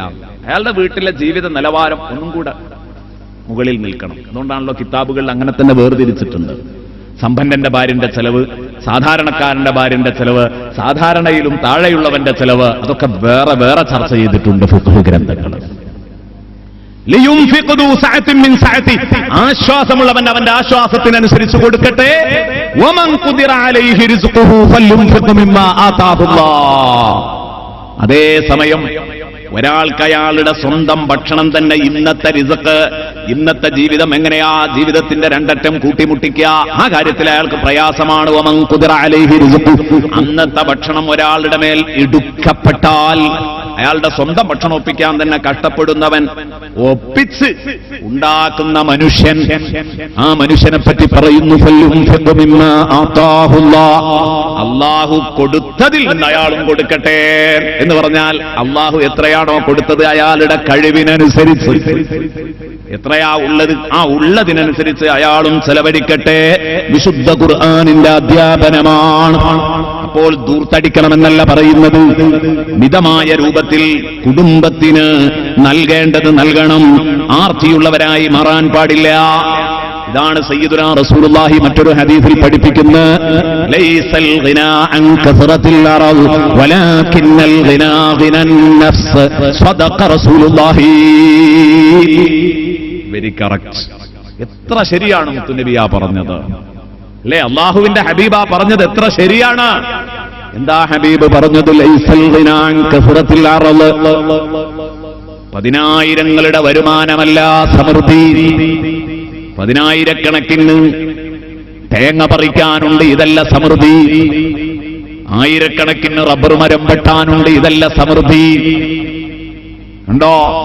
വരുമാനങ്ങളുടെ ആധിക്യത്തിലല്ല സമൃദ്ധി. റസൂലുള്ള പഠിപ്പിക്കുക, ലൈസൽ ഗിനാ അൻ കസറത്തിൽ അറദ്. സാലറിയുടെ അക്കം വലുതാകുന്നതിലല്ല സമൃദ്ധി. വലാകിന്നൽ ഗിനാ ഗിനൻ നഫ്സ്. മറിച്ച് സമൃദ്ധി മനസ്സിന്റെ സമൃദ്ധിയാണ് ഏറ്റവും വലിയ സമൃദ്ധി. ശഫീഉനാ റസൂലുള്ളാഹി. മനസ്സിന്റെ സമൃദ്ധിയാണ് ഏറ്റവും വലിയ സമൃദ്ധി. മാനസിക സമൃദ്ധിക്കാണ് വല്ല. അതാ നേരത്തെ നിങ്ങൾ കേട്ടത്. ഇത് 1,00,000 റുപ്യ വരുമാനമുള്ളവന്റെ ഭാര്യ ഒരു നിലക്കും ഭർത്താവിനാൽ പരിഗണിക്കപ്പെടുന്നില്ല. അപ്പോഴാണ് 100 റുപ്യ ജസ്റ്റ് ഒപ്പിക്കുന്നവന്റെ ഭാര്യ എല്ലാ നിലക്കും പരിഗണിക്കപ്പെടുന്നത്. ഇതിലാർക്കാ സമാധാനം ഉണ്ടാകുക? 100 റുപ്യ ദിവസവും കിട്ടുന്ന ഭർത്താവിന്റെ ഭാര്യക്ക് അവർക്കാ സമാധാനം ഉണ്ടാകുക. മനസ്സിന്റെ സമാധാനമാണ് ഏറ്റവും വലിയ സമൃദ്ധി. കുറെ മുതലുണ്ടാവലല്ല സമൃദ്ധി. തീർച്ചയായിട്ടും മനസ്സിന് സമാധാനം കിട്ടിയാൽ എല്ലാമായി. ബഹുമാനപ്പെട്ട വീരാങ്കോയ ഉസ്താദിന്റെ പേരിലാണ് ഈ നഗർ. ഉസ്താദിന്റെ നാട്ടുകാരനാണ് ബഹുമാനപ്പെട്ട കോയ ഉസ്താദ്. എല്ലാവർക്കും അറിയാം. കോയ ഉസ്താദ് എപ്പോഴും പറയുന്ന ഒരു വാക്കായിരുന്നു മനസ്സിന്റെ സമൃദ്ധിയുടെ വലുപ്പം. 1000 റുപ്യ ഒരു മാസത്തിൽ കിട്ടിയാൽ മതിയടോ. ഉസ്താദ് അന്ന് പറഞ്ഞത് ഇപ്പോഴും ഓർക്കുന്നൊരു പ്രഭാഷണമാണ്. സമാധാനം ഉണ്ടെങ്കിൽ ആ മനുഷ്യന് ഫുൾ ഹാപ്പി ആയിരിക്കും, അയാൾ ഭയങ്കര സന്തുഷ്ടനായിരിക്കും. അതേസമയം ലക്ഷങ്ങൾ വരുമാനം ഉണ്ടായിട്ട് കാര്യമില്ല, സമാധാനം തകർന്നിട്ടുണ്ടെങ്കിൽ അവർക്ക് എന്നോ ജീവിതം അവസാനിപ്പിക്കാൻ തോന്നുകയാണ്. ഈമാൻ പേടിച്ച് അവസാനിപ്പിക്കുന്നില്ല എന്ന് മാത്രം. 6-7 വർഷം മുമ്പ് എനിക്കുണ്ടായ ഒരു അനുഭവം. 90,000 രൂപ അന്ന് ശമ്പളം വാങ്ങുന്ന ഒരാൾ, അയാൾ എന്നോട് പറഞ്ഞു, ഉസ്താദേ ദ്വാരക്കണ എന്നും കഷ്ടപ്പാടും പ്രയാസമാണ്. ഞാൻ ചോദിച്ചു, നിങ്ങളൊക്കെ ഇങ്ങനെ പറഞ്ഞാൽ അന്ന് 6-7 വർഷം മുമ്പ് അയാൾ 90,000 രൂപ ശമ്പളം വാങ്ങുന്നുണ്ട്, 1,00,000 റുപ്യന്റെ അടുത്ത് ശമ്പളം വാങ്ങുന്നുണ്ട്, നിങ്ങളൊക്കെ ഇങ്ങനെ പറഞ്ഞാൽ എത്രയോ പാവപ്പെട്ട മനുഷ്യന്മാര് 2,000 രൂപ കൊണ്ട് 3,000 രൂപ കൊണ്ടൊക്കെ കഴിഞ്ഞുകൂടുന്ന എത്രയോ ആളുകളുണ്ട്. ഉസ്താദുമാരുടെ കഥ തന്നെ ആലോചിക്കുക. അപ്പൊ അദ്ദേഹം പറഞ്ഞു, ഉസ്താദെ ഞാൻ പലപ്പോഴും അത്ഭുതപ്പെട്ടതാ, ഇതെങ്ങനെയാ നടന്നു പോകുന്നത്? പടച്ചോന്റെ ഒരു കുതിരത്ത് തന്നെ കേട്ടോ. കാരണം എനിക്ക് ഇത്രയൊക്കെ ഉണ്ടെന്ന് നിങ്ങൾ പറയും, സംഭവം ശരിയാണ്, എനിക്ക് വലിയ ശമ്പളമുണ്ട്. ശമ്പളം ഉണ്ടായിട്ട് എന്താ ഉസ്താദെ? ഹോസ്പിറ്റൽ കേസില്ലാത്ത ഒരു സെക്കൻഡ് പോലും എന്റെ ജീവിതത്തിലില്ല എന്നതാ സത്യം. ഒരു ദിവസം പോലും ഹോസ്പിറ്റൽ കേസില്ലാത്തതില്ല എന്ന് പറഞ്ഞാൽ ഏതെങ്കിലും ഒരു കുട്ടി ഹോസ്പിറ്റലിലായിരിക്കും, അതിങ്ങോട്ട് ഡിസ്ചാർജ് ആകുമ്പോഴേക്കും ഉമ്മ എത്തി, ഉമ്മ പോരുമ്പോഴേക്കും ഉപ്പ എത്തി, ഉപ്പ പോരുമ്പോഴേക്കും ഭാര്യയായി, ഭാര്യ പോരുമ്പോഴേക്ക് അനുജനായി, അങ്ങനെ തുടങ്ങിയിട്ട് എപ്പോഴും ഹോസ്പിറ്റൽ കേസ്. സത്യത്തിൽ എത്ര വലിയ പണക്കാരാണെങ്കിലും കരുതിക്കോ, അള്ളാഹു വേണമെന്ന് തീരുമാനിച്ചാൽ പണം കുന്നുകൂടി കിടന്ന് അള്ളാഹുവിനെ മറന്നുപോയ ഒരു മുതലാളിയാ. അള്ളാഹു വേണമെന്ന് വിചാരിച്ചാൽ ഒറ്റ മാസം കൊണ്ട് അവന്റെ കീശ കാലിയാക്കാൻ അള്ളാഹുവിന് പറ്റും. അള്ളാഹു കാക്കട്ടെ, അള്ളാഹു കാക്കട്ടെ. പടച്ചോനെ നീ കാക്കണേ അള്ളാഹ്. കുടുംബത്തിലും നമ്മുടെ ചുറ്റുപാടിലൊക്കെ നമുക്ക് ബന്ധപ്പെട്ടവർ, നമ്മുടെ ആശ്രിതർക്ക് കൂടുതൽ രോഗമില്ലാതിരിക്കുക. എപ്പോഴെങ്കിലുമൊക്കെ പടച്ചോനെ മറക്കുമ്പോൾ ഒരു ചെറിയ തലവേദനയോ പനിയോ ഒക്കെ വന്ന് വീണ്ടും അള്ളാഹുവിലേക്ക് നമ്മെ തിരിച്ചു വിളിക്കുന്ന ഒരു സന്ദേശം എന്ന നിലക്ക് ചെറു രോഗങ്ങളൊക്കെ ആവാം. അതിന്റെ അപ്പുറം കടുത്ത രോഗങ്ങളും പ്രതിസന്ധികളും വന്നു കഴിഞ്ഞാൽ എത്ര ഉള്ളവനും തികയൂല. കുറെ വരുമാനം ഉണ്ടായിട്ടൊന്നും കാര്യമില്ല, മനസ്സിന് സമാധാനം ഉണ്ടാവലാണ് ഒരാളുടെ ഏറ്റവും വലിയ സമാധാനം. അപ്പൊ ഇയാൾക്ക് പണമില്ലാത്തത് കൊണ്ടല്ല, അത്രയും അദ്ദേഹത്തിന് ചെലവ് വരുന്നുണ്ടെങ്കിൽ അത് പിടിച്ചു നിർത്താൻ മാത്രമുള്ള വരുമാനം അദ്ദേഹത്തിനുണ്ട്. പക്ഷെ അദ്ദേഹം പറയാണ്, മനസ്സിനൊരു സ്വസ്ഥതയും ഒരു കാലത്തുമില്ല. എന്തിനാ ഇതൊക്കെ? 5,000 റുപ്യ മാസത്തിൽ കിട്ടിയാൽ മതി സ്വസ്ഥമായിട്ടുള്ള ഒരു ജീവിതം ഉണ്ടായാൽ. അവിടെയാണ് റസൂലുള്ള പറഞ്ഞത്, വരുമാനത്തിന്റെ ആധിക്യമല്ല, ചരക്കുകളുടെ ആധിക്യമല്ല സമൃദ്ധി, മറിച്ച് സമൃദ്ധി, സാക്ഷാൽ സമൃദ്ധി മനസ്സിന്റെ സമൃദ്ധിയാണെന്ന് സ്വദഖ റസൂലുള്ളാഹി. ഇമാം ബുഖാരി റളിയല്ലാഹു അൻഹു റിപ്പോർട്ട് ചെയ്യുന്നു. നേരത്തെ ഞാൻ പറഞ്ഞു, ആർത്തിയെ സൂക്ഷിക്കണം. ഇമാം തബറാനി റളിയല്ലാഹു അൻഹു റിപ്പോർട്ട് ചെയ്തു. അപ്പോൾ മനസ്സിന്റെ സമൃദ്ധി അതുണ്ടായിത്തീരണമെങ്കിൽ, മനസ്സമാധാനം അതുണ്ടായിത്തീരണമെങ്കിൽ ഭർത്താവിന്റെ ഭാഗത്തു നിന്ന് ഭാര്യയോട് നല്ല പെരുമാറ്റം വേണം, ഭാര്യയ്ക്ക് ദാഹശമനം വേണം, വിശപ്പടങ്ങണം. ഇതൊക്കെ അത്യാവശ്യമാണ്. ഇതുകൊണ്ടാണ് നേരത്തെ നാം പറഞ്ഞത്, ആർത്തിയുടെ അസുഖമുള്ള ഭർത്താക്കന്മാരുടെ ഭാര്യമാർക്ക് സമാധാനമുണ്ടാകില്ല, അവർക്ക് മനസ്സമാധാനം ലഭിക്കുകയില്ല. അതുകൊണ്ട് ശരിക്ക് ഒന്നും കൂടെ ഓർമ്മപ്പെടുത്തുന്നു, ആർത്തിയുടെ അസുഖക്കാരുണ്ടെങ്കിൽ അതിന് പെട്ടെന്ന് ചികിത്സ കാണണം. എന്താണ് അതിനുള്ള ചികിത്സ? പാവങ്ങളോടൊട്ടി നിൽക്കുക, പാവങ്ങളെ സഹായിക്കാനുള്ള മനസ്സ് കാണിക്കുക. അപ്പോഴേ ആർത്തി കുറഞ്ഞു വരുള്ളൂ ജീവിതത്തിൽ. ആർത്തി കുറയണം. ഹബീബായ റസൂലുള്ളാഹി സ്വല്ലല്ലാഹു അലൈഹി വസല്ലമ തങ്ങൾ അബൂദർ റളിയല്ലാഹു അൻഹുവിനെ വിളിച്ചിട്ട് വസിയ്യത്ത് ചെയ്യുന്നു. അബൂദർ പറയുന്നു, ഔസാനി ഖലീലി ബിസബ്ഇ എന്ന് പറഞ്ഞ് 7ഓളം കാര്യങ്ങൾ എന്റെ കൂട്ടുകാരൻ എന്നോട് ഉപദേശിച്ചു എന്ന് പറഞ്ഞിട്ട് ആ കൂട്ടത്തിൽ പറയുന്നത് ബിഹുബ്ബിൽ ഫുഖറാഇ വൽ മസാകീൻ, സാധുക്കളെയും ദരിദ്രരെയും സ്നേഹിക്കണമെന്ന് പറഞ്ഞു. വഅൻ നദുനുവ മിൻഹും, അവരോട് ഞാൻ ഒട്ടി നിൽക്കണമെന്ന് പറഞ്ഞു. വഅൻ അൻദുറ ഇലാ മൻ ഹുവ അസ്ഫലു മിന്നി, എന്നേക്കാൾ താഴേക്കിടയിലുള്ളവരിലേക്ക് നോക്കണമെന്ന് പറഞ്ഞു. വഅല്ലാ അൻദുറ ഇലാ മൻ ഹുവ ഫൗഖി, എന്നേക്കാൾ സാമ്പത്തികമായി കൊഴുത്തു നിൽക്കുന്നവനെ നോക്കരുത്. എന്താണ് വാക്കുകൾ സയ്യിദുനാ റസൂലുള്ളാഹി. അല്ല, ആർത്തിയുടെ അസുഖമുള്ളവർക്ക് സുഖപ്പെടാൻ പറ്റിയ ഏറ്റവും നല്ല ഉപദേശം. ഇതുവഴി പോയാൽ എന്റെ പ്രഭാഷണത്തിന്റെ സമയം നഷ്ടപ്പെടുമോ എന്ന് ഭയപ്പെട്ട് വലിയ വിശദീകരണം ആവശ്യമുള്ള ഹദീസ് ഒന്ന് ചെറുതായി അങ്ങ് പറഞ്ഞു നിർത്തുകയാണ്. ആർത്തിയുടെ അസുഖമുള്ളവർക്ക് അത് സുഖപ്പെടാനുള്ള മാർഗം പാവങ്ങളെ സ്നേഹിക്കുക, സാധുക്കൾക്ക് വേണ്ടി ജീവിക്കുക. എന്നാൽ ദൂരെ നിന്ന് പിരിവെടുക്കാനും അവരെ സഹായിക്കാനും എളുപ്പമാണ്. അത് വിഷമുള്ള കാര്യമാണ്. അത് ചെയ്യാന്നുള്ളത് ഒരു പക്ഷേ സാധ്യമാണെന്ന് തോന്നിയേക്കാം. പോരാ, അത് വളരെ പ്രധാനപ്പെട്ട ഒരു ഘടകമാണ്. ഇവിടെ ഇതാ ഈ പ്രഭാഷണത്തോടുകൂടെ ഒരു വലിയ മുദ്രാവാക്യം ഉയർത്തിപ്പിടിച്ചിട്ടുണ്ട്. അനാഥ കുടുംബത്തിനൊരു വീട് സാക്ഷാത്കരിക്കണം എന്ന് വലിയ മോഹമുണ്ട് സ്ഥാപനത്തിന്റെ അധികൃതർക്ക്. അല്ലാഹു തൗഫീക്ക് നൽകട്ടെ, അല്ലാഹു തൗഫീക്ക് നൽകട്ടെ. ഇത്ര നല്ല പുണ്യകർമ്മമാണ്. പ്രിയപ്പെട്ട സുഹൃത്തുക്കളെ, നിങ്ങളൊക്കെ സഹകരിക്കണം. ചെറിയ കാര്യമാണോ? ചെറിയ കാര്യമല്ലാതെ സാധുക്കളെ സ്നേഹിക്കുക, അവരെ സഹായിക്കുക, ഇത് നമ്മിലുള്ള ആർത്തികളെയും പോരാ, സാധുക്കളോടൊട്ടി നിൽക്കണം. സാധുവിന്റെ ഭക്ഷണ രീതി എന്താണ് തൊട്ടറിഞ്ഞ് അറിയണം. തൊട്ടടുത്ത് ചെന്ന് അത് പരിചയപ്പെടുത്തണം. അത് പരിചയപ്പെടണം. നമ്മൾ വളരെ കഷ്ടപ്പെടുന്നവരുണ്ട് എന്ന് കേട്ടു, അവരിൽ നിന്ന് അകന്നു നിന്നു. അവർ കഷ്ടപ്പെടുന്നവരാണെന്നുള്ള നിലയ്ക്ക് എന്തെങ്കിലും ഒരു സഹായത്തുക അവർക്ക് കൊണ്ടുപോയി കൊടുത്തിങ്ങ് പോന്നു. പോരാ, അവര് താമസിക്കുന്നിടത്ത് പോകണം. എന്താണ് അവരുടെ അവസ്ഥ എന്ന് അന്വേഷിക്കണം. കണ്ടില്ലേ നിങ്ങള്? ഏറ്റവും നല്ല ഒരു മുദ്രാവാക്യം ഉയർത്തിപ്പിടിച്ച് കേരളത്തിന്റെ ഒരറ്റം മുതൽ അങ്ങേ അറ്റം വരെ മാനവികതയെ ഉണർത്തുന്നു എന്ന സന്ദേശവും ഉയർത്തിപ്പിടിച്ച് ബഹുമാനപ്പെട്ട ശൈഖുനാ കാന്തപുരം ഉസ്താദ്, കാലം കാതോർക്കുന്ന ആ വലിയ പണ്ഡിതൻ യാത്ര നടത്തുമ്പോൾ ഒരുപാട് കുഴങ്ങിയ ജനങ്ങളെ ചെന്ന് നേരിട്ട് കണ്ട് അവരുടെ ആവശ്യം എന്താണെന്ന് അന്വേഷിച്ച് പല വൃദ്ധസദനങ്ങളിലും കയറി ആ വൃദ്ധസദനങ്ങളിൽ എന്താണ് ആവശ്യമുള്ളതെന്ന് ചോദിക്കുമ്പോൾ ആ വൃദ്ധസദനങ്ങളിൽ കണ്ണിൽ ചോരയില്ലാത്ത മക്കൾ കൊണ്ടുപോയി കറവ് പറ്റിയ പശുവിനെ അറുക്കാൻ കൊടുക്കുന്നത് പോലെ വൃദ്ധസദനങ്ങളിലേക്ക് തള്ളിവിട്ട ആ മക്കള് കണ്ണിൽ ചോരയില്ലാത്തവരാണ്, പറഞ്ഞേ പറ്റൂ. ആ മക്കളാൽ അവഗണിക്കപ്പെട്ട വാപ്പമാര് ആര്?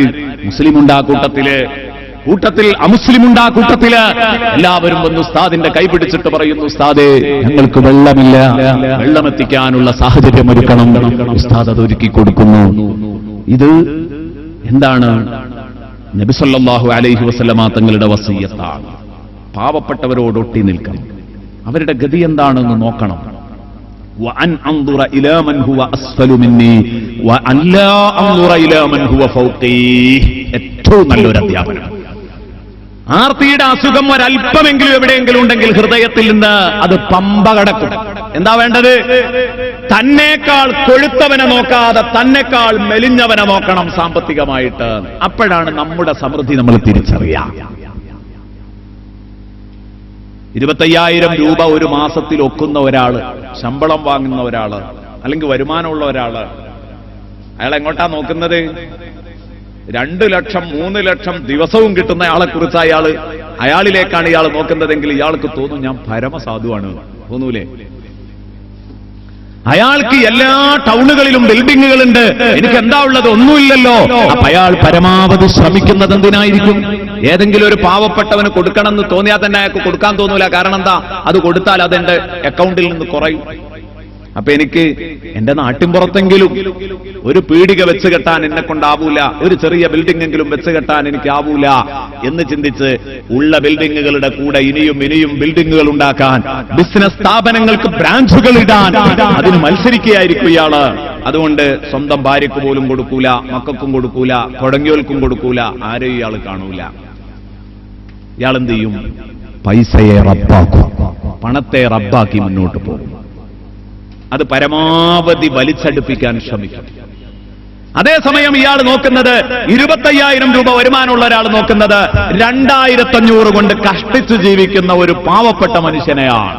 അപ്പൊ ഇയാൾക്ക് ഇങ്ങനെ തോന്നും, പടച്ചോനെ എനിക്ക് 22,500 ബാക്കിയാണല്ലോ അല്ലേ? അപ്പോഴാണ് ഇയാൾ നന്നാവുക. വേണ്ട, അതിലൊരു 15,000 ഞാൻ അങ്ങ് എടുക്കുക. ഒരു 10,000 എന്റെ ചുറ്റുവട്ടങ്ങളിൽ കഷ്ടപ്പെടുന്നവർക്ക് വിഹിതം വെച്ചു കൊടുത്താൽ അവർക്കൊരു നേരത്തെ ഭക്ഷണം വാങ്ങാൻ പറ്റൂലേ? ആലോചിക്കും. നബി തങ്ങൾ പറയുന്നു, നിങ്ങളെക്കാൾ സാമ്പത്തികമായി കൊഴുത്തവരെ നോക്കാതെ നിങ്ങളെക്കാൾ സാമ്പത്തികമായി മെലിഞ്ഞവരിലേക്ക് നിങ്ങൾ ശ്രദ്ധിക്കുക. എങ്കിൽ നിങ്ങളുടെ ഹൃദയത്തിൽ കുടികൊള്ളുന്ന, നിങ്ങളുടെ ഹൃദയത്തിൽ തടച്ചു വളരുന്ന ആ ആർത്തി എന്ന രോഗം സുഖപ്പെടും എന്ന് ശഫീഉനാ റസൂലുള്ളാഹി സ്വല്ലല്ലാഹു അലൈഹി വസല്ലമ തങ്ങൾ നമ്മെ പഠിപ്പിക്കുകയാണ്. അതുകൊണ്ട് ഇത് വളരെ ഗൗരവത്തിൽ തന്നെ നാം കാണണം. ഞാൻ പറഞ്ഞു വന്നത്, എന്റെ പ്രിയപ്പെട്ട സുഹൃത്തുക്കളെ, ആർത്തിയുടെ ദോഷവശം എത്ര വലുതാണ് ഇത് ചിന്തിക്കാൻ വേണ്ടി ചെറിയൊരു വിശദീകരണം നൽകി എന്ന് മാത്രം. ഭാര്യയ്ക്ക് ആവശ്യമായത് കൊടുക്കണം, മക്കൾക്ക് ആവശ്യമായത് നൽകണം. സ്ത്രീയും പുരുഷനും ഒരുമിച്ച് ജീവിക്കുന്നത് അവരുടെ മാനസിക പൊരുത്തം വിളിച്ചറിയിക്കാനാണ്. ആ രൂപത്തിൽ തന്നെയായിരിക്കണം അവരുടെ ജീവിതം മുന്നോട്ട് പോകുന്നത്. ഒരിക്കലും ലൈംഗിക വീഴ്ചയ്ക്ക് വേണ്ടി മാത്രമല്ല അവരാണും പെണ്ണും ഒരുമിച്ച് ജീവിക്കുന്നത്. അങ്ങനെ മനസ്സിലാക്കിയെങ്കിൽ അത് ജീവിതത്തിലെ ഏറ്റവും വലിയ അബദ്ധമാണ്. ലൈംഗിക വീഴ്ചയ്ക്ക് വേണ്ടി മാത്രമല്ല, മറിച്ച് അത് ആ ബന്ധത്തിലെ ആകർഷകമായ ഒരു ഘടകം മാത്രമാണ്. ആ ബന്ധത്തിൽ അകൽച്ച വരുമ്പം വീണ്ടും അടുപ്പിക്കാനുള്ള ഒരു ഘടകം മാത്രമാണ് എന്നു മാത്രമല്ല, എന്റെ പ്രിയപ്പെട്ട സുഹൃത്തുക്കളെ, പ്രകൃതി തന്നെ അവരെ സൃഷ്ടിച്ചിരിക്കുന്നത് പരസ്പര പൂരകങ്ങളായിട്ടാണ്, ഇണയും തുണയുമായിട്ടാണ്. ആണിലും പെണ്ണിലുമുള്ള ലൈംഗിക ഊർജം കൈമാറാനുള്ളതാണ്. അത് വംശവൃക്ഷത്തിന്റെ അടിവേരാണ്. വംശവൃക്ഷം ഇവിടെ നിലനിൽക്കണമെങ്കിൽ, മക്കളും കുട്ടികളും നിലനിൽക്കണമെങ്കിൽ ആദ്യം അല്ലാഹു ആദമിനെ ഉണ്ടാക്കി. ആ ആദമിൽ നിന്ന് വ്യത്യസ്തയായി കൂടെ ഹവ്വ. അല്ലാഹു ചിന്തിക്കുന്നു, മണ്ണിൽ നിന്ന് രൂപപ്പെടുത്തിയിട്ട് ആദമിനെ സെപ്പറേറ്റ് സൃഷ്ടിച്ച റബ്ബിനെന്തേ ഒരു ഹവ്വായിനെ സെപ്പറേറ്റ് സൃഷ്ടിക്കാൻ പടച്ചോന് സാധിക്കാത്തത് കൊണ്ടാണോ? അല്ല. കാരണം പെണ്ണെന്നും ആണിന്റെ തണലിൽ ജീവിക്കേണ്ടവളാണ്, പെണ്ണെന്നും ആണിന്റെ ചൂടിൽ കഴിയേണ്ടവളാണ്, അവന്റെ തണലിൽ ജീവിക്കേണ്ടവളാണ്, അവനെ ആശ്രയിച്ച് ജീവിക്കേണ്ടവളാണ്. ഇത് പഠിപ്പിക്കണമെങ്കിൽ അവളുടെ ഉണ്മ തന്നെ സാധ്യമാക്കുന്നത് പുരുഷന്റെ സെല്ലിൽ നിന്നാണ്. വഖലഖ മിൻഹാ സൗജഹാ.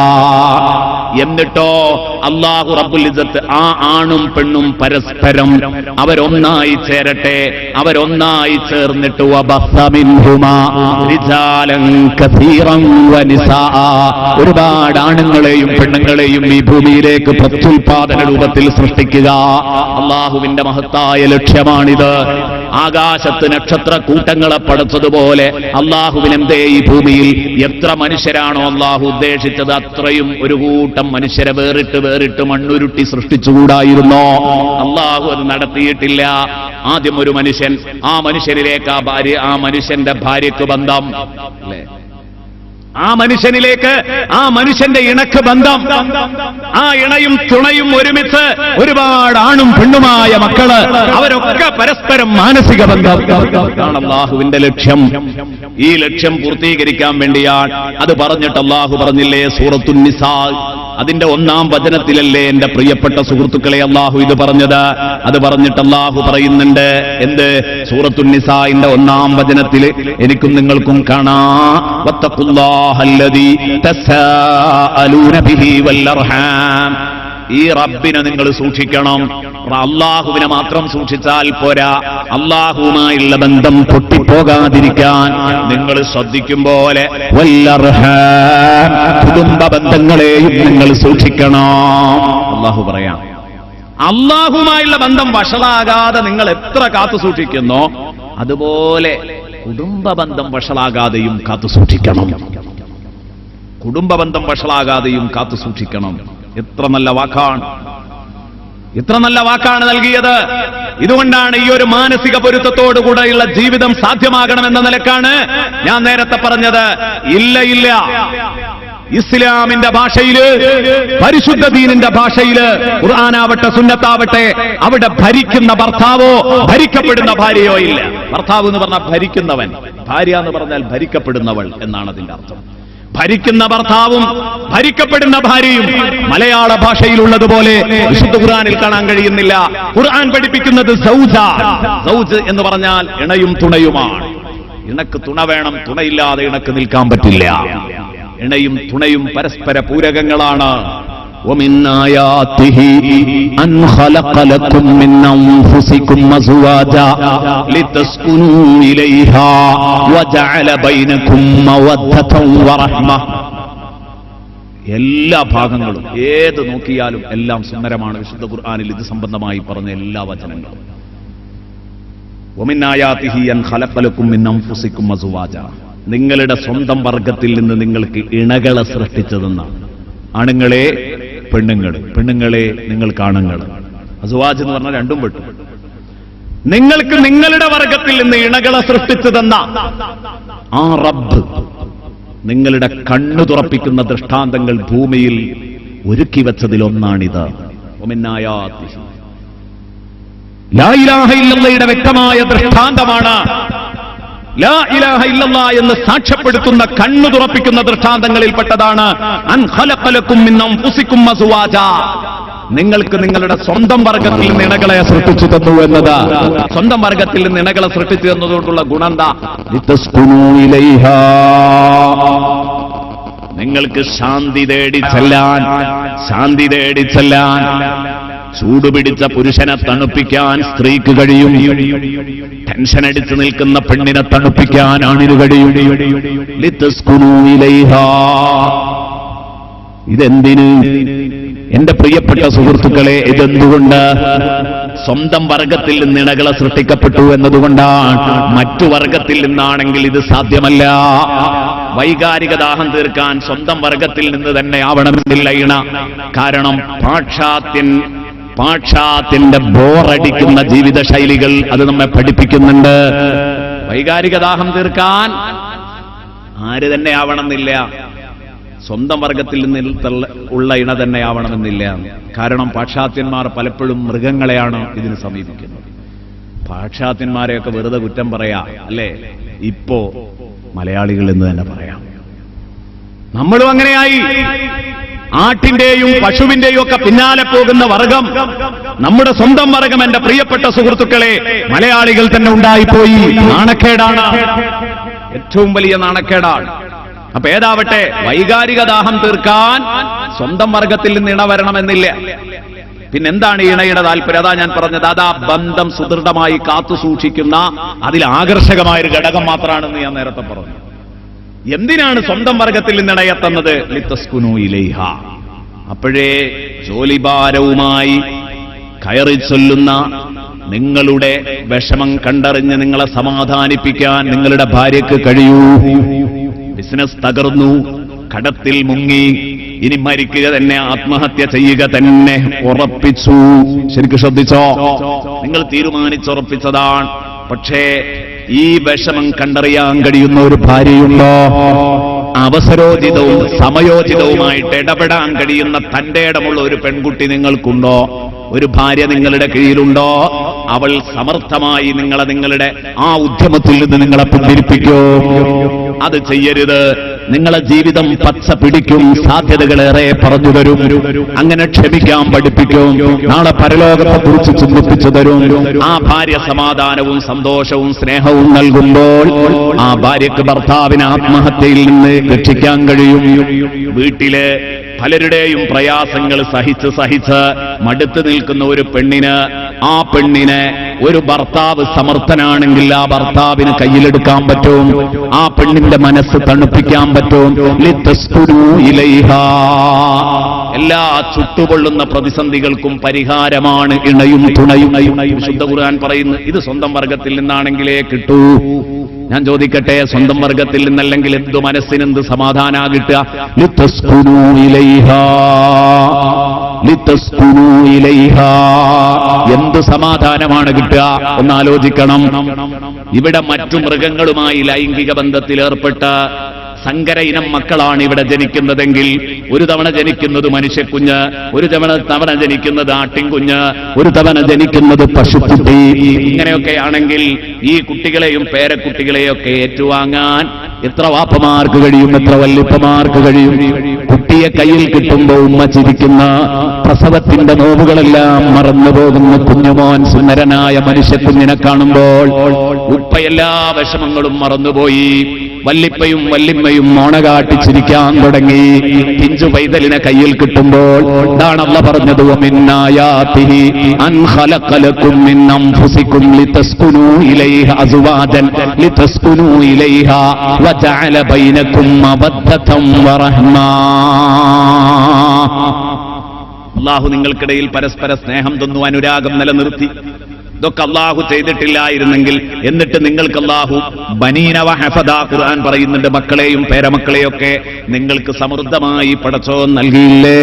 ഇത് തന്നില്ലെങ്കിൽ, അല്ലാഹു ഇത് തന്നിട്ടില്ലായിരുന്നുവെങ്കിൽ എവിടെന്നാണ് നിങ്ങൾക്ക് സമാധാനമുണ്ടാകുക? അല്ലാഹു വളരെ വ്യക്തമായി ചോദിക്കുന്നു. അപ്പൊ സത്യത്തില് സ്വന്തം വർഗത്തിൽ നിന്ന് തന്നെ ഇണകളെ സൃഷ്ടിച്ചു തന്നു എന്നത് ആണിനും പെണ്ണിനും ഒരു മഹത്തായ ഭാഗ്യമാണ്.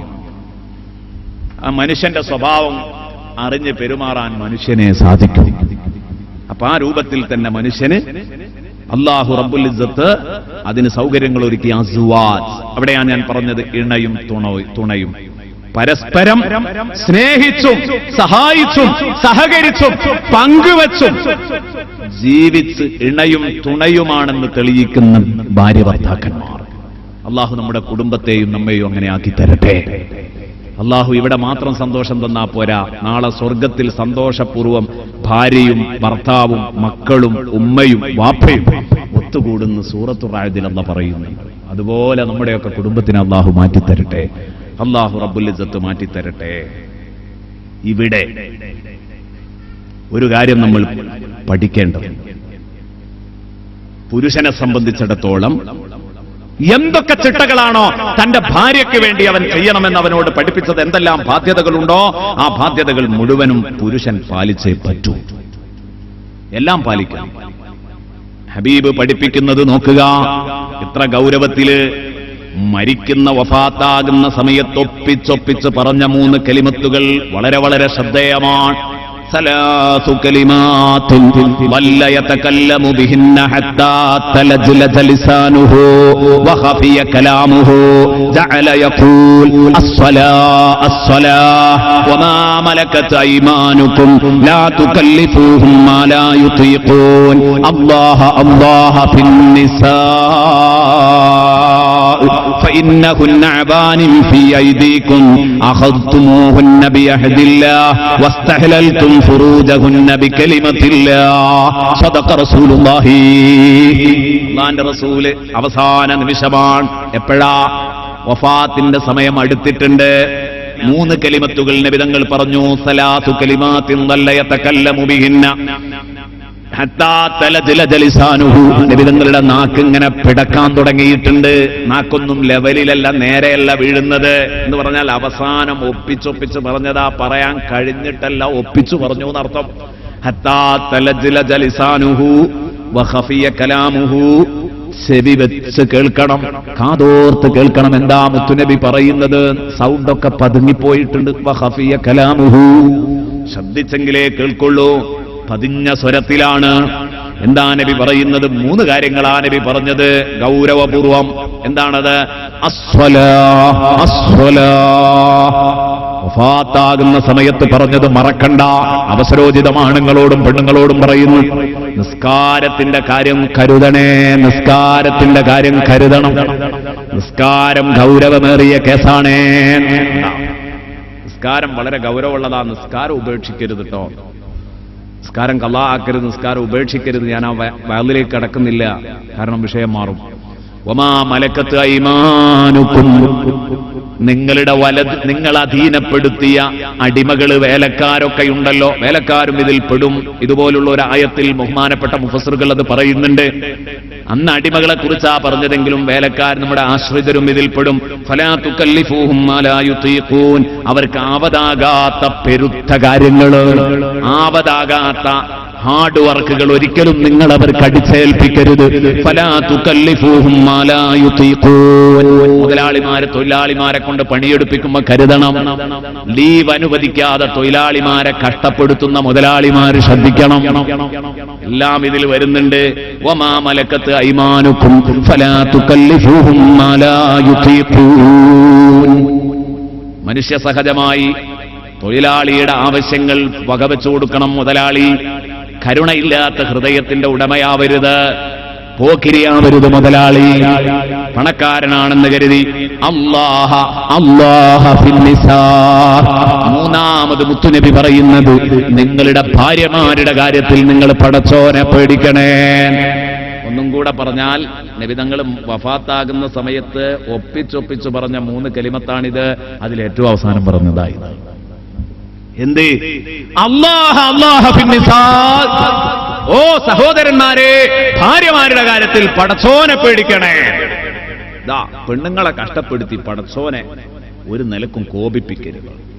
അല്ലാഹ അല്ലാഹ ഫിന്നിസാ, അല്ലാഹ അല്ലാഹ ഫിന്നിസാ ഫഇന്നഹുന്ന ഫീ ഐദീകും. അവർ തീർച്ചയായിട്ടും നിങ്ങളുടെ കയ്യിൽ ബന്ധസ്ഥരാണ്. ഒക്കെ ശരി തന്നെയാണ്. നിങ്ങൾക്ക് കണ്ടതൊക്കെ കാട്ടിക്കൂട്ടാൻ പറ്റും, ആരും ചോദിക്കാനില്ല പറയാനില്ല എന്ന് കരുതി ആ പാവപ്പെട്ട പെണ്ണിനെ കഷ്ടപ്പെടുത്തരുത് എന്നാണ് അതിന്റെ അർത്ഥം. ഫഇന്നഹുന്ന അവാനിൻ ഫീ ഐദീകും. അവർ പൂർണ്ണമായും നിങ്ങളുടെ കയ്യിൽ ബന്ധസ്ഥരാണ്. നിങ്ങൾക്ക് കണ്ടതുപോലെയൊക്കെ മേക്കിട്ട് കയറാന്ന് കരുതിയിട്ട് ഒരിക്കലും ആ പെണ്ണുങ്ങളെ ഒരു കാരണവശാലും പീഡിപ്പിക്കാൻ പാടില്ല. പെണ്ണുങ്ങളെ പീഡിപ്പിക്കാൻ പാടില്ല. അല്ലാഹുവിന്റെ റസൂൽ സല്ലല്ലാഹു അലൈഹി വസല്ലം സഹോദരിമാർക്ക് വേണ്ടി ശബ്ദിക്കുന്നു, അല്ലയോ ഉമ്മമാരെ, ഈ ഹബീബിനെ എങ്ങനെയാണ് നിങ്ങൾ മറക്കുക? ഈ ഹബീബിന് ജീവിതത്തിൽ എല്ലാ ദിവസവും ഒരു 10 സ്വലാത്തെങ്കിലും ചൊല്ലാതിരിക്കാൻ എന്റെ പ്രിയപ്പെട്ട ഉമ്മമാരെ, പെങ്ങന്മാരെ, നിങ്ങൾക്ക് സാധിക്കോ? അല്ലാഹുവിന്റെ ഹബീബ് സല്ലല്ലാഹു അലൈഹി വസല്ലം പെണ്ണുങ്ങളുടെ പക്ഷത്ത് നിൽക്കുന്നു. എന്നിട്ട് പറഞ്ഞു, അഖദതുമൂഹുന്ന ബിയഹദില്ലാ വസ്തഹലൽതും ഫുറൂജഹുന്ന ബികലിമത്തില്ലാ. നിങ്ങൾ അല്ലാഹുവിന്റെ കരാറോട് കൂടെയല്ലേ, അല്ലാഹുവിൽ നിന്നുള്ള ഒരു എഗ്രിമെന്റോട് കൂടെയല്ലേ നിങ്ങൾ ആ ഭാര്യമാരെ കൈവശപ്പെടുത്തിയത്? അമ്മോശൻ കാക്ക, അമ്മോശൻ നിങ്ങൾക്ക് നിക്കാഹ് ചെയ്തു തരുമ്പോ ആദ്യം ഒരു പ്രതിജ്ഞാവാചകം ചൊല്ലിത്തന്നിട്ടുണ്ട്. ഒരു പ്രതിജ്ഞ ചെയ്തിട്ടാണ് നിക്കാഹ് ചെയ്തു തന്നത്. എന്ത്? മുസവ്വിജുക അലാ മാ അമറല്ലാഹു ബിഹി മിൻ ഇംസാകിൻ ബിമഅറൂഫിൻ ഔ തസ്രീഹിൻ ബിഇഹ്സാൻ. ദാ നിനക്ക് ഞാൻ എന്റെ കുട്ടിനെ കെട്ടിച്ചു തരുന്നുണ്ട്. എന്തിന്? കണ്ടതുപോലെ കാട്ടിക്കൂട്ടാനല്ല. കണ്ടോ? മുസവ്വിജുക, എനിക്ക് ഞാൻ കെട്ടിച്ചു തരുന്നതേ അലാ മാ അമറല്ലാഹ്, അല്ലാഹു കൽപ്പിച്ചതുപോലെ ഈ ബന്ധം തുടരാനാണ്. എന്താണ് ആ ബന്ധം? അല്ലാഹു കൽപ്പിച്ചത് എങ്ങനെയാ? മിൻ ഇംസാകിൻ ബിമഅറൂഫ്. ഒന്നിരിക്കൽ നല്ല നിലക്ക് എന്റെ കുട്ടിയെ പോറ്റുക, നോക്കി പോറ്റുക, അവളെ നല്ല നിലക്ക് വെച്ച് പൊറുപ്പിക്കുക. അല്ലെങ്കിൽ ഔ തസ്രീഹിൻ ബിഇഹ്സാൻ, അല്ലെങ്കിൽ നല്ല നിലക്ക് എന്റെ കുടിയെ കൊണ്ടുവന്നാക്കുക. അതതിന്റെ അർത്ഥം വളരെ വ്യക്തമാണ്. ഔ തസ്രീഹിൻ ബിഇഹ്സാൻ, അല്ലെങ്കിൽ നല്ല നിലക്ക് എന്റെ കുടിയെ കൊണ്ടുവന്നാക്കിയാൽ മതി, കയറില്ലാതെ കെട്ടിയിടരുത്. പലരും പീഡിപ്പിക്കുന്നത് സഹോദരിമാരെ കയറില്ലാതെ കെട്ടിയിടുന്നു. എന്നിട്ട് ആ പെണ്ണ് സ്വയം ത്വലാഖ് ചോദിക്കേണ്ടിടത്തേക്ക് വരെ കാര്യങ്ങൾ എത്തിക്കുന്ന ഒരു കാരണവശാലും പാടില്ല. സഹോദരിമാരെ പീഡിപ്പിക്കാൻ പാടില്ല. സന്തോഷത്തോടെ അവരെ കൊണ്ടുപോകണം മുന്നോട്ട്. ഒരു നിലക്കും ത്വലാഖ് ചെല്ലാൻ പാടില്ല. ഒരു നിലക്കും ഒത്തുപോകാത്ത കണ്ടീഷനാണെങ്കിൽ അവസാനം അബ്ഗദുൽ ഹലാലി ഇലല്ലാഹി അത്വലാഖ് എന്ന് പറഞ്ഞ ആ അറ്റ കൈ അത് അവസാനമാണ് നോക്കുക. അതുകൊണ്ട് എന്റെ പ്രിയപ്പെട്ട സുഹൃത്തുക്കളോട് പറയട്ടെ, അല്ലാഹുവിന്റെ റസൂല് പറഞ്ഞത് മറക്കണ്ട. ഖൈറുക്കും ഖൈറുക്കും ലിഅഹ്ലിഹി. നിങ്ങളിൽ ഏറ്റവും നല്ലവൻ നിങ്ങളെ കുടുംബത്തിന് നന്നായവനാണ്. നിങ്ങളെ കുടുംബത്തിന് നന്നായവനാണ്. വഅന ഖൈറുക്കും ലിഅഹ്ലി. ഞാൻ എന്റെ കുടുംബത്തിന് ഏറ്റവും ഉത്തമനായിട്ടുള്ളവനാണ്. സയ്യിദുനാ റസൂലുള്ളാഹി സ്വല്ലല്ലാഹു അലൈഹി വസല്ലം. അപ്പോൾ പകൽ മാന്യനാകുന്നതിൽ അർത്ഥമില്ല. സദസ്സുകളിലും വേദികളിലും പുറം ലോകത്തൊക്കെ തൂമന്നഹാസം കാട്ടി എത്തിപ്പെടുന്നതിൽ ഒരർത്ഥവുമില്ല. നിങ്ങളുടെ മുമ്പിൽ ശുജായിയാകാൻ എനിക്ക് കഴിയും. നിങ്ങളുടെ മുമ്പിൽ എന്റെ പ്രിയപ്പെട്ട സുഹൃത്തുക്കളെ നേരെ നിവർന്നു നിൽക്കാൻ ഒരുപക്ഷെ എനിക്ക് കഴിയും. നിങ്ങളെ ആദരങ്ങൾ ഏറ്റുവാങ്ങാൻ എനിക്ക് കഴിയും. ദാ റസൂലുള്ള പഠിപ്പിക്കുന്ന സദസ്സുകളിൽ തൂമന്നഹാസം കാട്ടിയതുകൊണ്ട്, സ്റ്റേജുകളിൽ ആദരിക്കപ്പെട്ടതുകൊണ്ട്, അത് പുറം വേദികളിലൊക്കെ നിങ്ങൾ അംഗീകരിക്കപ്പെട്ടു എന്നതുകൊണ്ട് നിങ്ങൾ നന്നാവില്ല. അയമാക്കാന്റെ സ്വഭാവം, അയമാക്ക നല്ല ആളാന്ന് പറയണമെങ്കിൽ പാത്തുമ്മക്കുട്ടി താത്തനോട് ചോദിക്കണം. മൂപ്പത്തിയാണത് പറയേണ്ടത്. ഇതാണ് റസൂലുള്ള പറയുന്നത്. പുറത്ത് നന്നായിട്ട് കാര്യമില്ല. പാത്തുമ്മക്കുട്ടി താത്ത എന്ത് പറയുന്നു അയമുട്ടിക്കാക്കാനെ കുറിച്ച്? അതാണ് അയമുട്ടിക്കാക്ക. മുപ്പത്തിയാരാണ് സർട്ടിഫിക്കറ്റ് കൊടുക്കേണ്ടത്. ഖൈറുക്കും ഖൈറുക്കും ലിഅഹ്ലിഹി വഅന ഖൈറുക്കും ലിഅഹ്ലി ശഫീഉനാ റസൂലുള്ളാഹി. നോക്കൂ, നിങ്ങൾ നേരത്തെ പറഞ്ഞ പുറം വേദികളിൽ തൂമന്നഹാസം കാട്ടിയെത്തുന്നവർ, എല്ലാവിധ അംഗീകാരവും ബഹുമാനവുമുള്ള VIP, ഈ പകൽമാന്യന്മാർ പലപ്പോഴും വീട്ടിലെത്തിയാൽ മിനി കരടികളാണ്. പലപ്പോഴും വീട്ടിലെത്തിയാൽ മിനി കരടി സ്റ്റൈലിലേക്ക് മാറാറുണ്ട്. ജീവിത സഖിയുടെ, ഇണക്കിളിയുടെ, കൂട്ടാളിയുടെ അവകാശം ഭാര്യയ്ക്ക് വകവെച്ചു കൊടുക്കാതെ പലപ്പോഴും വേലക്കാരിയോടെന്ന പോലെ